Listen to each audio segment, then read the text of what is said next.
Well, hello there. We are once again having a change in pace, so to speak.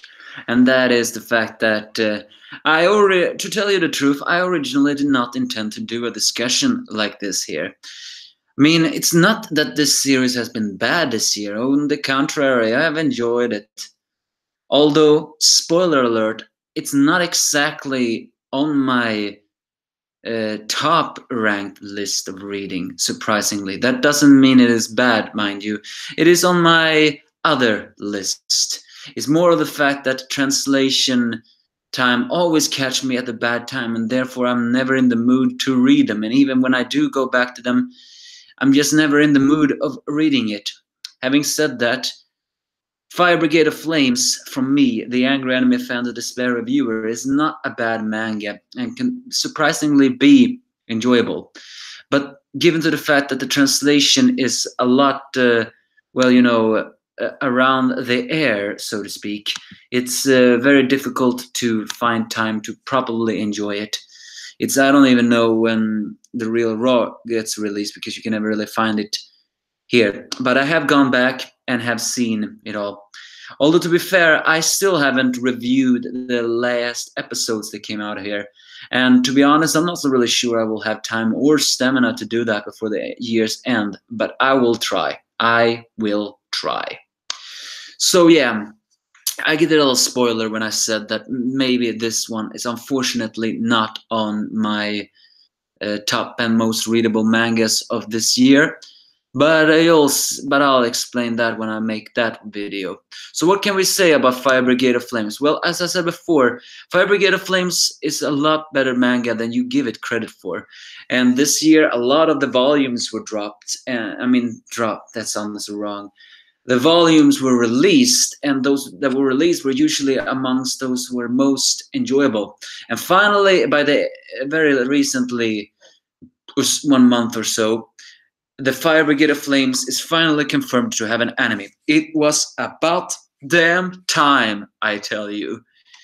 It's normally an anime tends to get released when they have reached about 100 chapters, but this one took a very long time. So finally, it's here. And so what? But they have. But as of this video, I have only read on who is gonna voice the main character, which, by the way, it was a surprise. But I heard a clip how he voiced him, and he doesn't sound so bad as I suspected him to sound. So yeah, I think it's a good choice. But to tell you honest, I really hope we see more rookies in this show. It's always better when rookies get roles in these high-end shows, because that way you can enjoy it even more. Fire Brigade of Flames, as you may or may not know, is the second famous manga made by Atsushi Okasaba. Actually, a very fitting first name, or is that a last name? Since Atsi can mean hot, although technically his name is Atsushi, so it's not Atsi. But maybe he decided to do a manga out of flames because of his name. Okay, that was a bad joke.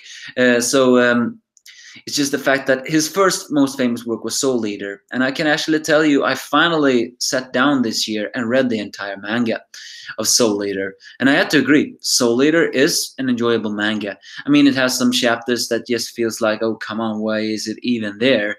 But when you look behind that and read those chapters that are worth readable, you can see that Soul Eater was definitely a worthy manga read. So the thing is that a lot of people do not read Fire Brigade of Flames because they felt it boring and out there. So the question is, why have I decided to read Fire Brigade of Flames? Well, first of all, the characters are easy. Again, I prefer mangas where characters are easy to understand. Second of all is the fact that while the story is not exactly so sure what it will happen, it's worth noting that sometimes the feeling of this manga is very close to being comedy, but it actually has a very strong horror and thriller theme to it all. But unlike previous horror themes, this is not taken to extreme and has more of a comedy draw into it. Granted, it's not a horror manga per se, but given the fact that human can combustions up into flames randomly, yeah, that is kind of horror, and the fact that some people have abilities that allows them to become flames, or I mean, third and second and first generations, can really make it an enjoyable manga read. And then also, what made this year very noticeable of talking about is we finally decided to dive into a little bit story of Fire Brigade of Flames. We have discovered that that outside of the New Japan exists an Amaterasu that can give life to nature. And also is the fact that maybe very strong hints, or maybe even confirmation, that the Holy Church of the Fire Brigade of Flames was actually founded by the preacher, the main antagonist of this manga. And it's even been confirmed with the fact that one guy who for some reason is immortal, it's still not confirmed on how he is immortal, but I guess that will be answered sooner or later, has somehow been able to disguise himself as the guy who founded the church, all to guide people for the fact of the preacher. That has actually created some emotional moments in this Fire Brigade, wondering exactly, have they all been praying for naught, or are they praying to the preacher? Is the preacher really the god that they've been worshipping, or is it just some manipulation, y'all? It actually creates a good theme. You know, when it comes to believing, people are pretty divided right now. And many people do believe that, are we really praying to what we consider the real God? And that's the very strong theme here. So I have to admit, I like that. What else is there about it? Is the fact that also we get a little dive into Joker's past. Turns out he has a pretty horrifying, if not disgusting, past. And I'm not saying disgusting past, I mean that he has been very unfortunate man that's been, well, you know, unfortunate most of his entire life. And then we dived into the Hajime arc, which, by the way, I felt that one was kind of slow. Although we finally got to fight the Hajime, when it turns out that they have pretty strong fighters in itself. It's worth noting that Hajime in the end decided to work together with the Brigade of the main characters after all, as Vulcan, one of the new main characters, had decided that he's gonna build a way to revive the world without using the sacred flames. So yeah, the Fire Brigade of Flames manga has really been up and down. It started pretty good, although when Inca decided to become a villain, I can admit that was pretty annoying. But when they got outside of Neo Japan, I have to admit that was one of my favorite arcs of this year. The Hajime arc, as I said before, was mixed at best. We finally saw that boy that we saw since Rika's time, and he's clearly been traumatized.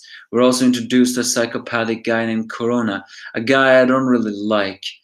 Even that arc ended pretty, what the hell is this? But then the final translations, those that I haven't reviewed yet, tells about Sister's struggle, as well as on how she and Shinra are getting closer to each other, while also giving some mystery of what is happening.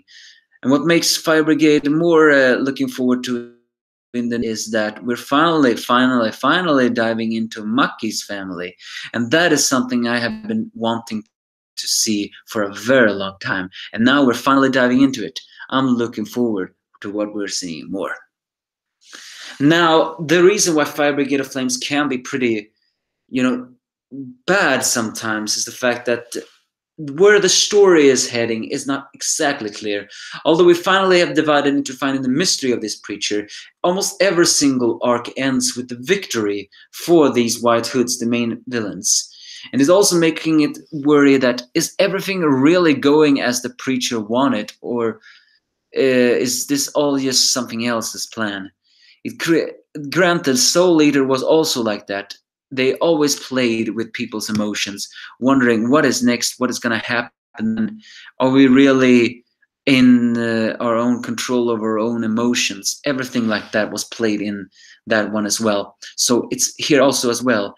They don't know when they're going to combust.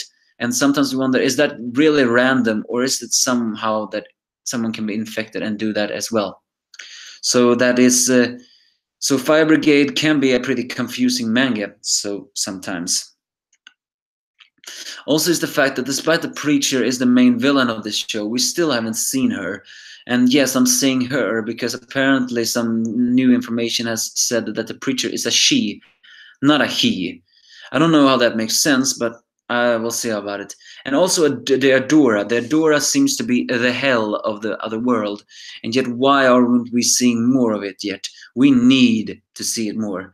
So far, every single arc has been to unite the other brigades against the Preacher, and slowly, they are all being united. And now even the second brigade may one day become their allies. The only question is, though, what is going to happen then? But as I said before, the characters are what once again drives this story. Pretty interesting, all. I'm just so very upset that TV Tropes still hasn't made a character profile on them. I'm solely tempted to create an account and just do it myself, but I'm too lazy for that. Is the fact that there's so many, that Arthur is delusional, Shinra is an all-loving hero sometimes, Iris is a badass normal, and Rocky, Amazon Beauty, there's so many tropes on them that it's funny. So I guess the one thing that can make Fire Brigade a little bit unreadable sometimes is the fact that you just don't know where the story is heading sometimes. And as I said before, the translation is always out there, so it's never sure when they are gonna be released. And every time they are released, it's always a little bad timing, making me too exhausted and too unwilling to review them. So that is also not so very welcoming. But it can't be helped. Translation is a very difficult job. Well, it's not a job, but it's a difficult hobby, after all. And we are feeling pretty ungrateful for that. Still, there have been some moments also where Fire Brigade of Flames can be pretty emotional. As Shinra's loss of so many different things. The fact that that Iris is having a crisis of faith, and that Nataku was having so much trouble. But whatever awaits us next, I don't know. I will keep reviewing Fire Brigade, but I will not review it as soon as the chapter is released. I will only review it in live streams when I feel like I have the stamina or the will to do it. And as I said before, minor spoiler alert, due to the fact that I've been having mixed opinions on these couple of arcs, Fire Brigade is not on my top list of reading, but I'm definitely looking forward to it. Will I review the anime when it releases? I don't know, maybe. I'm just watching and waiting until the rest of the cast is here. And finally, I wish they can remake Soul Eater, and this time fully animated. It definitely deserves a fully animation. The only question though, do I want a new cast? Well, they can keep Soul and Maka. The rest, no wait, they can also keep Tsubakis. The rest they can change. But they won't, even if they did decide to remake it, what they want. So what else is there to say about the Fire Brigade? Well, yeah, no, I've already repeated what I've said many times. It is up to you if you want to read it or not. You definitely will enjoy it if you have an open mind to it all. And it's not to say that Fire Brigade is unoriginal. It actually is pretty original when you think about it, given the fact how they deal with flames in it all. It's more of the fact that you sometimes do not know the morality of the story or where it is actually heading. But the good guys are definitely the good guys. You can definitely see that. So if you have any thoughts, do give them to me.